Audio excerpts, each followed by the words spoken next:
All right, I'm gonna wait for just a few others to come in, and we'll get started.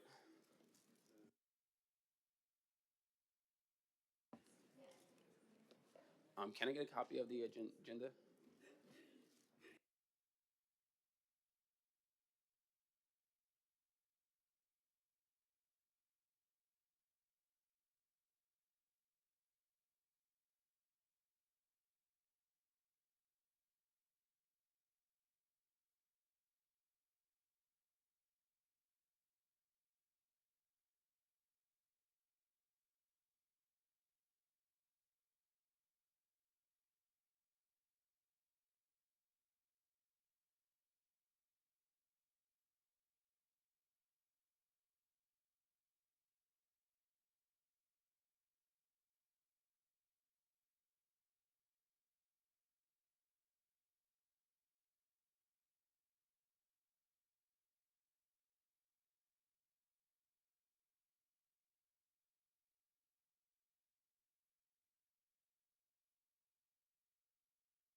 All right, we're just missing Brian, and then we'll get started.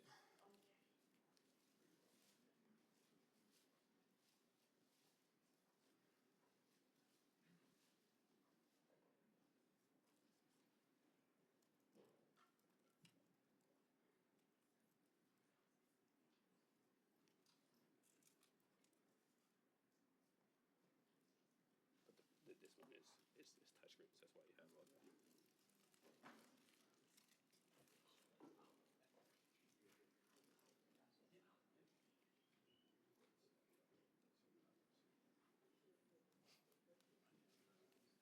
Where's Brian?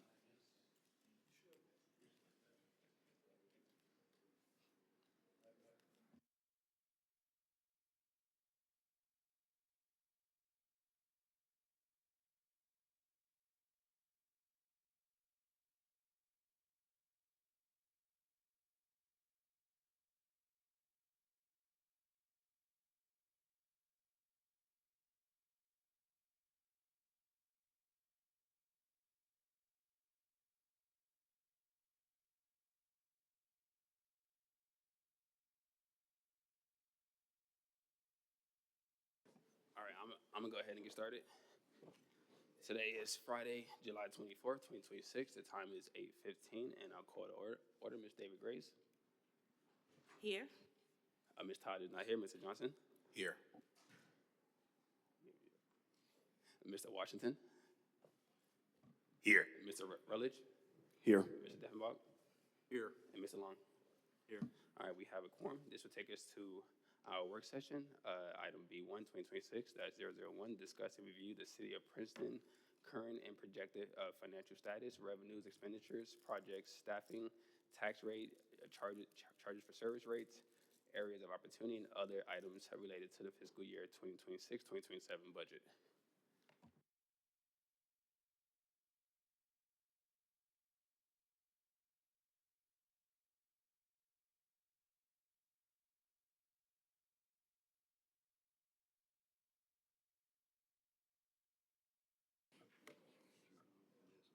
Awesome. Thank you, Rick.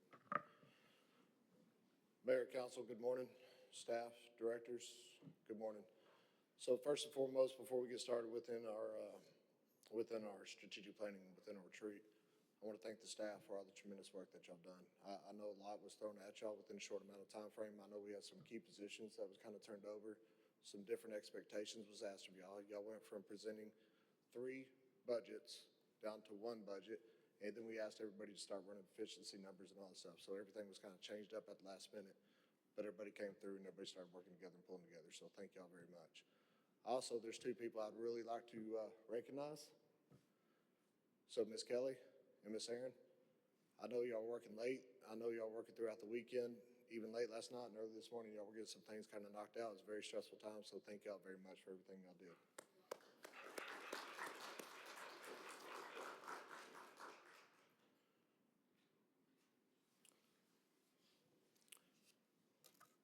So starting out this presentation, starting out the first part of this budget retreat, we're going to end up kind of going over what was adopted and what was approved by council in 2024, and that was going to be our strategic priorities.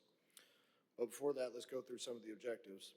And so by the end of this retreat today, we should be able to review the city's current strategic direction, reassess that, evaluate the progress towards existing goals, identify the emerging priorities and challenges, discuss the budget priorities for 2026, 2027, as the directors will end up presenting some of that stuff. After we end up presenting some of that, the notebooks that are in front of y'all, we let the directors put together their budget needs, the org charts, the presentations, and then the coming up years too as well, as far as what they're asking for. So that way we can start identifying some of the areas and the growing trends that we need to work on. And we also need to provide policy direction to staff and establish a shared vision for the coming year.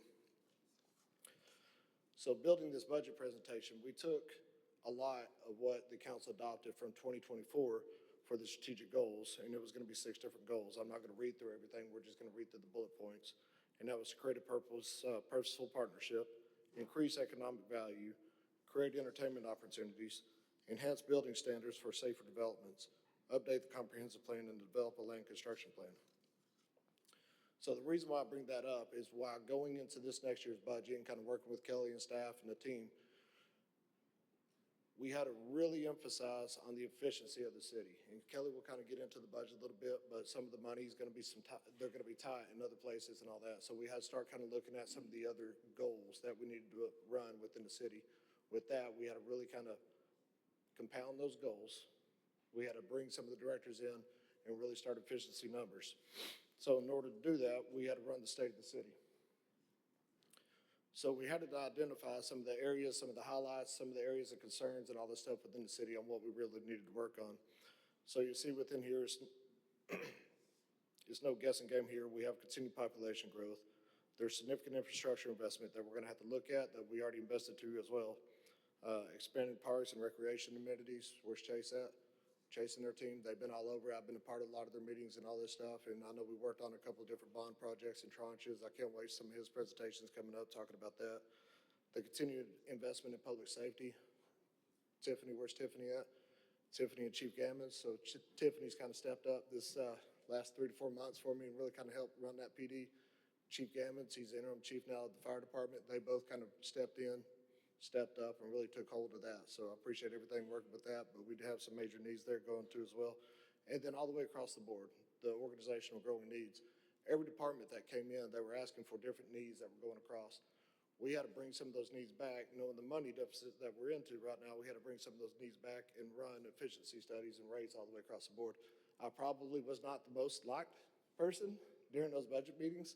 I know there was a lot of eye rolling, I guess, that was kind of going on. But at the end of the day, the money is what the money is, and we got to make the money work as best we possibly can. So that's the reason why I wanted the directors to come up here today, present directly to the council what the absolute needs are. But before we present to council what the absolute needs are, we needed to run internal efficiency studies all the way across the board. So that goes to supervisory ratios, that goes to how AI, Mr. Rutledge, AI can work with inside the departments, how we can reduce some of these things, all the way down to we were looking at public information records request. I don't know where Miss Lisa is, but Amber had a hand in this well. How can we reduce some of these things? We had to get creative thought processes that were going to place. And so even with that, we were talking about within the agenda line items, just putting the exhibits on there. Just try to reduce some of this manpower that we're out there that we're spending. And even at that, we saw a big percentage get cut down on the open records requests. So it's just getting that creative challenges. So going into that, there we go. We're facing, looking at the major challenges with inside the city. So right now, the 4 major identified challenges are going to be the infrastructure, the quality of life, economic development, and the public safety. The infrastructure part is we're going to be constantly looking at and expanding the water and wastewater improvements. We're going to be also looking at the road repair and expansion and utility infrastructure and expansion. The water and wastewater and the roadway, from my short 3 to 4 months within this city management role, we have some major issues that's going on that we're going to have to go back, readdress, and look at and work to expand within the city too as well. The quality of life, again, Chase and his team, man, they're really kind of working on this. The parks improvement projects, the demand for community events, and need for recreation program. I know they're already kind of making a lot of headway within the last city council meeting. They went through the, the community events that was in there that was approved by council. We have that dead set that's out there now. That budget should be approved for that. So that way we know what we're going into next year. And then we're going to be working with Aaron, her team, and Chase as far as these little micro events that's going to end up coming up. The economic development, between working alongside the mayor, some of the council members, Jim, right over here, I know we've had a lot of big meetings. I didn't know how many meetings that was actually going on between everybody whenever these developers and some of these big box store retailers were coming in. Oh, Mike, I'm sorry, I missed you there in the back. Mike Thompson back there in the back. We had a lot of meetings that's coming up, a lot of promise that's there. But we need to get some of that infrastructure in place to make some of these retailers come in. And then also, of course, the public safety. I'm trying to stay as neutral as possible whenever it comes to public safety, only because I'm still wearing that full-time police chief role, but also I'm city manager. So even at that, where's Ms. Kelly, you're gonna have to vouch for me. So whenever it came to public safety and Tiffany and some of the police officers in there, I stayed back as far back as possible. And so that way, the presentations, for the most part, what the needs were, because the PD is always, we always ran those strategic needs that's out there, and then they built upon it without me being inside the room. So that way, I didn't have any influence that was going on there. So that way, whenever we come in, we make these decisions, we can move forward as possible. Is that all right, Steve? No? Next time? All right, I'm gonna have to recuse myself. So some of these current considerations that we're gonna have to look at whenever we're sitting there, we're going through the budget presentations, is gonna be how the growth continues to outpace the staffing. For us, with a growing city, that's gonna be a constant issue, right? And so all the way through the library, where's Miss Glenda? Where's Miss Glenda at? One of the big things while I was down there dealing with the library and hearing her staffing needs and all that, they have 2 full-time people. They have 2 part-time people, correct? And we're working on some volunteers coming in, right? But one of the biggest things that she said that stuck with me, and it just kind of filled my heart. It was little library, big heart. And so for me, that kind of represents us as a staff, right? And so I'm just gonna steal it. I'm sorry, I don't know if it's trademarked or not, but even though our staff, we're small in stature, we have a big heart, we have a big passion. And I'm gonna tell you, as a chief, I've been here for 23 years. And even as a chief for 13 years of those 23 years, I never knew what each director did. I knew kind of around about what they did. I never knew what each director did. And I never knew how much in the weeds them or their department was until I stepped in that role as a city manager. My recommendation to any chief out there, any director, anything like that, if you really want to know what happens within the city, go down there and sit in the city manager's office for a couple months, because your guys get opened up tremendously. I'll tell you, I have a newfound respect. I have newfound respect for every director here, especially Kelly. I see the people going in and out of her offices. Fallon, where's Fallon? I know you're busy and I'll get out. I didn't know how many people were kind of rolling in. I thought everything was just hunky-dory and everybody was just sitting around being a police chief. But now that I sit back and I see these things, it really kind of opened my eyes. So I feel that next city manager that we hire in will go through that. They're going to get a lot of support from me. I will tell you that. And so council, I know that y'all are hearing all these issues on the back end because I'm fulfilling y'all with all, or I'm sorry, I'm updating y'all with all these issues on the back end, and y'all are getting hit a multitude of ways. And so we're trying to figure out how to best transfer over that information to council to make it as, legitimate as possible. So that way we're not kind of blowing things up that's up out of the water, trying to handle everything, but trying to bring y'all in those decisions. That makes sense? And so with that, we ended up creating this last year, our core principal values within the city, or I'm sorry, through the city manager's office. And y'all saw it, I gave y'all the coin, I want to say it was last week or the week before, is virtue, right? So one thing that we ended up doing is whenever I went to the city manager's office, I knew there was some divide within the city. I didn't know how big the divide was. And so I made my rounds from everybody, and one thing that I asked is the majority of the city personnel, I know I missed some departments here and there, but the majority of city personnel to come down to the city manager's office. And I asked them a simple question. I said, give me one word that y'all expect to see from the city manager's office. Just one word. So everybody was giving out the words. I gave them a magic marker and I let them write it up on the window of the city manager's office, so that way we could see that word, right? So whatever word that was that they wanted to see out of the city manager's office. The most common recurring words that was out there was, you want to go through it or you want to just do it? All right. What was the first one? What was the second one? What was the third one? Next? Next one? And next one. So which spells out virtue for us.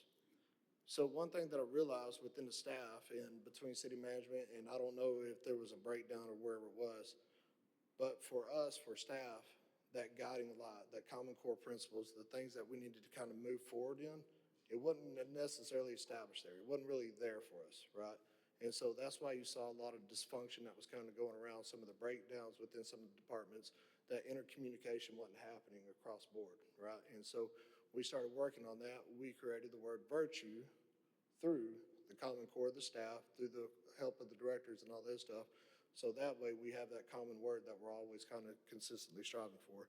So with the core principal values of virtue, and then breaking down the silos within the staff, breaking down the silos from staff to city council, and then from staff to the community, and constantly being out there in the community, being visible out there in the community, we're really trying to establish this budget and kind of rolling into this next year's budget through those common core principles. So that way we're working alongside city council and alongside staff to make it better.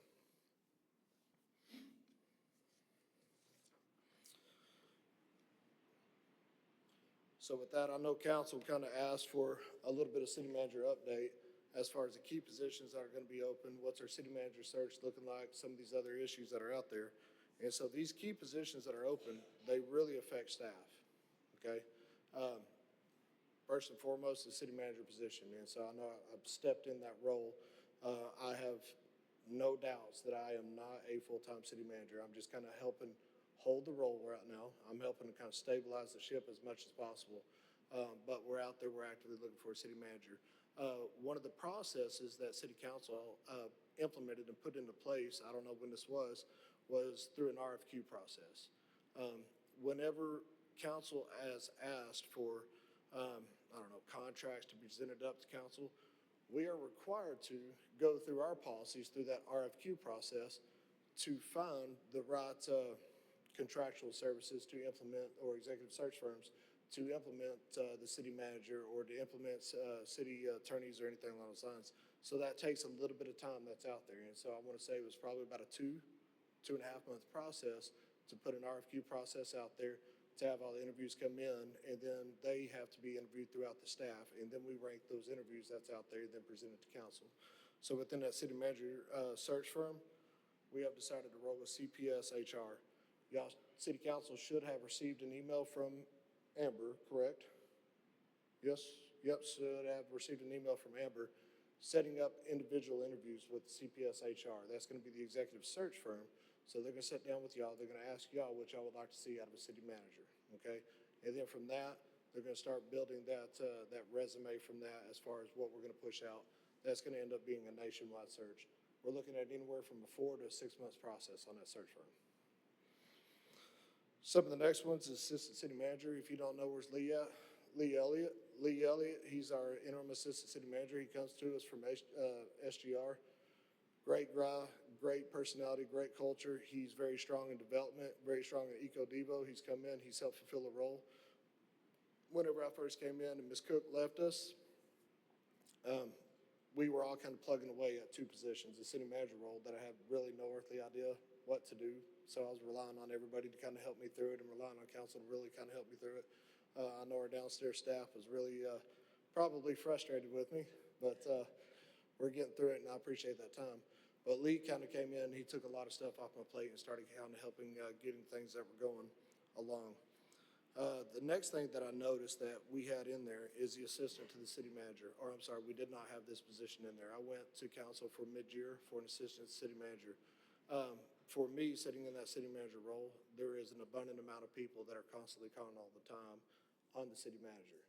It was just, it's nonstop. People are coming to the door, people are sending emails. I'm one of those people, I feel like I need to try to answer every email that's coming through, so that way that public service is trying to get through. But also whenever people are coming to the door wanting to talk, needing things and all this stuff, I feel like I need to address that too. On average, I'm probably not leaving here till 8 o'clock or 9 o'clock at night, and then we're still taking phone calls and stuff over the weekend. So we're gonna have to help divvy up that workload right now. So I feel like an assistant city manager is very important. Assistant Director of Finance. So we had Assistant Director of Finance leave probably about 2-3 months ago, something along those lines. We do have a conditional job offer for that. So poor Ms. Kelly and her staff, they've been working hard together. Susan, right there, right next to her. I know you've been in every single meeting and all that, so we appreciate your help. We need a relief valve right there too as well. So some of these projects start getting bottlenecked up. Fire Chief. So Fire Chief Stevens, he left. Gammons, this is your second time filling in as interim. Stepped up, great culture-oriented guy, great fit for the community, all that other stuff. Every day's a job interview, working hand in hand with him. He's in that interim role. I don't feel like anything's really been missed. You kind of hit the ground running only because you've been here probably pretty much as long as I have. So, but we do have an interim or an internal interim position behind that. One thing that we did implement mid-year is going to Division Chief of Training for the fire department. For me and for chiefs that are talking about that, I feel like that's important so that way every shift across the board can be trained up the same way and also help spread that culture. And then also city engineer, Shai and Sharita. Where's Sharita? I know we're working hand in hand with that, trying to get that city engineer field. But one thing that I ended up missing was that director of public works. We do have a director of public works, the conditional job offer. I don't know if it's, where's Fallon at? I don't know if his city knows if he's out there yet or not. I know the conditional job offer is out there, so I won't say what city he's from. He holds a master's in engineering. So she'll be working hand in hand right there with Shai. I know the engineers love talking engineer stuff. That was probably one of most Shai's favorite interviews right there. Also, what do you call it, Lee? Stamp? He has a stamp or whatever it is? Okay, right on. So that job's been posted out there to him. He has accepted it. It's conditional right now. We're waiting on his approval, his background and all that. So with his engineer capabilities and him working right there side by side with Shai, I think that we should be able to kind of find a city engineer pretty quickly, but until that time frame between the two of them, our engineer services is underway. So like what I was talking about, the city manager search, this is kind of a quick, high-level timeline that's out there. We're looking at anywhere from 4 to 6 months on the city manager search. So this just kind of gives a breakdown of where it's at. So by late October, the finalist interviews and selections will be there. And then after the interviews, the offer, the background check, and the council appointments at that point in time, should y'all choose somebody. Please. So real quick, I'm not gonna spend a whole lot of time on this. We are gonna send this PowerPoint presentation over to council, right? So we did not print it off. Right now, it's about 150 slides. I didn't want to kill a whole bunch of other trees putting inside the books and all this stuff. So we're just going to kind of roll through the major project updates. I do want the directors, whenever y'all see this, if y'all see any items on there that you would like to talk to the directors about, right? Please bring it up and all that, and we'll discuss pretty much a timeline on whenever questions and everything's going to try to get there. So up underneath parks, we have the Caldwell Park phases 1 through 3, and continue through completed construction design phases, the administrative maintenance facilities under construction. If y'all hadn't had a chance to go out there and see that, just beautiful building. It looks phenomenal. The Georgia Texas Land and Cattle Sports Complex advancing through design. The park recreation building is progressing toward construction. Are you going to give your update during your presentation on some of that when those bond packages and everything is going to end up going? Okay. Veterans Memorial Park remains a planned future downtown destination. I know y'all had kind of seen some sneak peeks on some of the things that we're kind of working on with that Veterans Memorial Park. We do have some other things in the hopper that's coming through City Council, EDC, and CDC as well, as far as some of that downtown revitalization projects are going to end up going. So that's going to be one of the things. And then the J.J. Book Wilson Memorial Park is under construction with anticipated completion in December 26. So we have some great things going on in the park, and whenever Chase gives out his presentation, I don't release too much out there, but I'm pretty sure City Council is going to end up being happy. So Public Works, they have a lot of major project updates. So this is going to be the water section. So the Dogwood and the pump stations for Richard Sheehan is going to continue through design permitting. The North Elevated Storage Tank project is progressing. Highway 380 water line and US 380 utility relocation projects are complete. Great job. Water line improvements on 1377, 452 Myrick Lane and other priority corridors are programmed.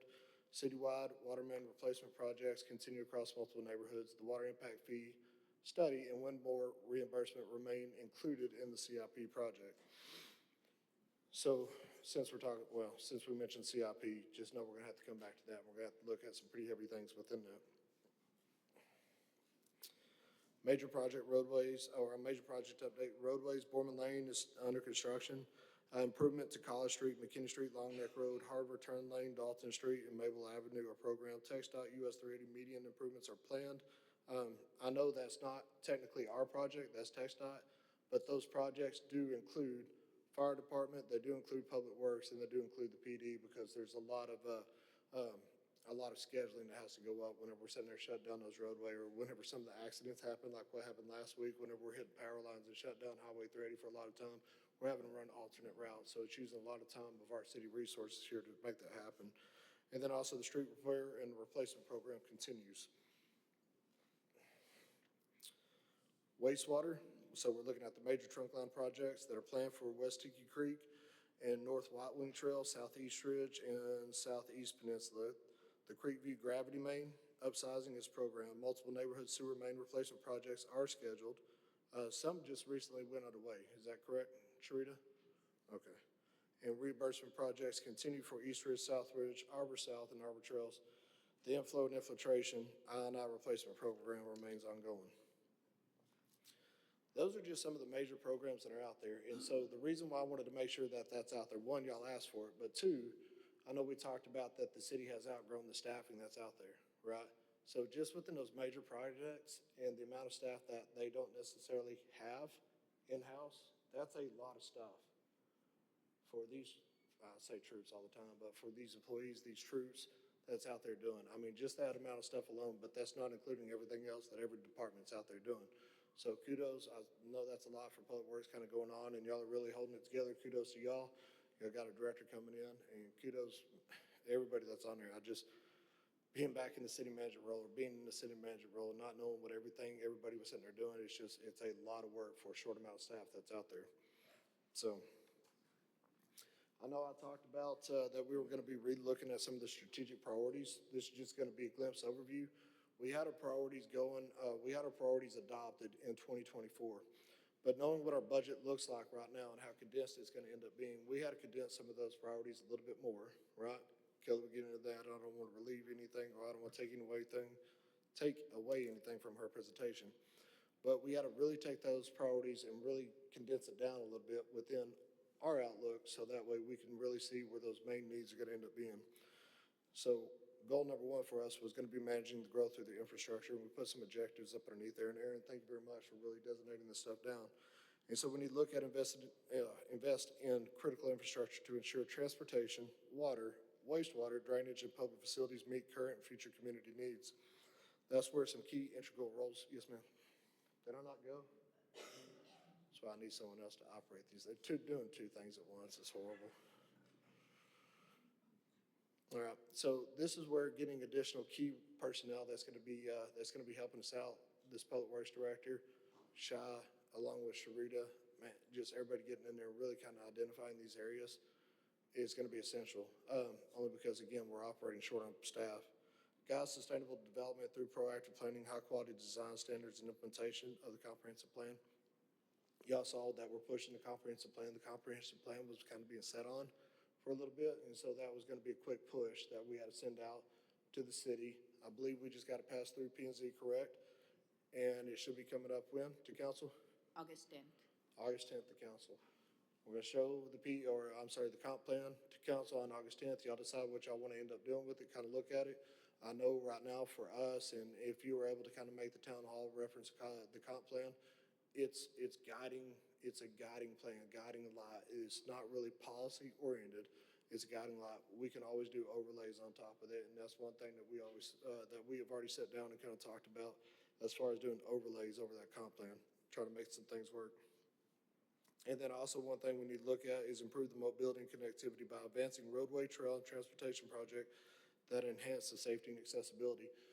Within these last couple of weeks, especially with all these projects that have been coming through the door, we've had to look at some of these roadways and some of these trails that's kind of going through there to see how we're going to be able to fit some of these projects in and see what, if we end up, let's just say reconstruct a roadway, what big box store we want to kind of come in off of that roadway. And I think there's some great headway there, and working alongside Mike and Jim and the mayor and all this stuff, there's some absolutely great headway in there. I wish I could just go out there and say everything that's out there. That's very hard for me that's out there. Yeah. But I'm pretty excited about it. So trying not to get too overly excited, but then again, I am kind of new to this position as well. So I'm trying to figure all that stuff out. So our goal number 2 is protect our community through exceptional public safety. Really for me, I mean, it should go without saying, right?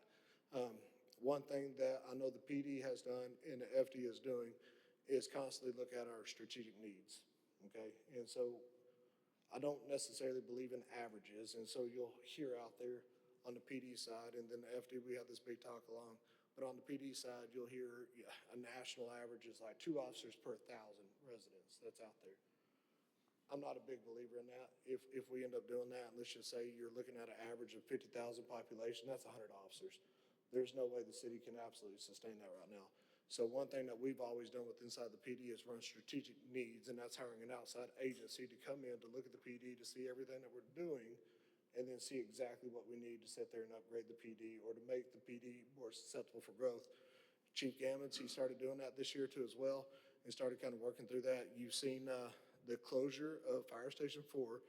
I know we had some building safety issues that were out there at Fire Station 4, but by closing Fire Station 4, we were able to take those firefighters and repurpose those firefighters back within the stations to kind of upsize those numbers too as well, because the fire department has certain averages, certain amount of firefighters that need to go per truck, per engine, rescue, TAC, or whatever other vehicle that y'all decide to end up calling it out there. So they have so many firefighters that need to go out there too as well. There should be only so many firefighters, from my quick learning of the fire department, that respond to a structure fire. I mean, there's a lot of rules and regulations that go around that. Right now, or whenever we had Station 4 that was open up, we were pretty much at a station that was on the county line that was servicing the county, that we were charging our taxpayers for. And then on top of that, that building had major issues that was going to cost in the hundreds of thousands of dollars to repair, because the building was built in 1987, and we just took it over to try to service the county for the most part that's out there. So we had to have some rough decisions and rough calls to make, but working it out through council, doing a great job, Chief. Presentations through council, talking with your troops, and talking with the residents that are out there too as well. We're able to make that rough call, but that comes with that transparency part of virtue, right? He's going out there, getting the feedback from council, getting the feedback, working hand in hand with the mayor too as well, and getting the feedback from the residents and the troops online, and kind of making those hard calls. But making that hard call actually re-supplemented our 3 additional fire stations within town to provide an exceptional service within town.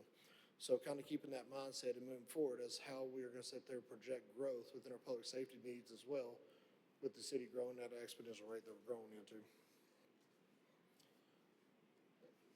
So this, I know Kelly's going to get into a little bit more, but it's to ensure long-term financial stability. We have some issues coming in this budget year, and so Kelly's going to, I wish I could sugarcoat it. I wish I may be a interim city manager whenever we had like $8 million offset, we're working in the black and all this stuff. It's just not the case, right? And so at the end of the day, when you start looking at some different ideas, that's going to end up going out there on how we're going to do the offset on the budget, how we're going to right size the budget, and then how we're going to project the budget moving forward in the next year. And so when you start looking at the long range or long-term financial stability there. So looking at the long-term financial sustainability, That's where this goal number 4 is gonna end up coming into play. We need to look at strengthening our economic opportunity investment. At the end of the day, yes, you know, we do make a little bit of money off residential rooftops that's out there, the ad valorem that's coming in. But the rooftops have way outgrown our infrastructure. Anywhere from public works handling everything to fire EMS, PD, the number of people that's going out to the parks, how many permits, that development and all that, has coming through. The library, y'all got an overabundant of people. Every time the PD goes out there is working traffic, and courts is out there at the window sitting there trying to handle 500 people rolling through one court day. I mean, just not really 500 people, it'd be cool, but, okay, close.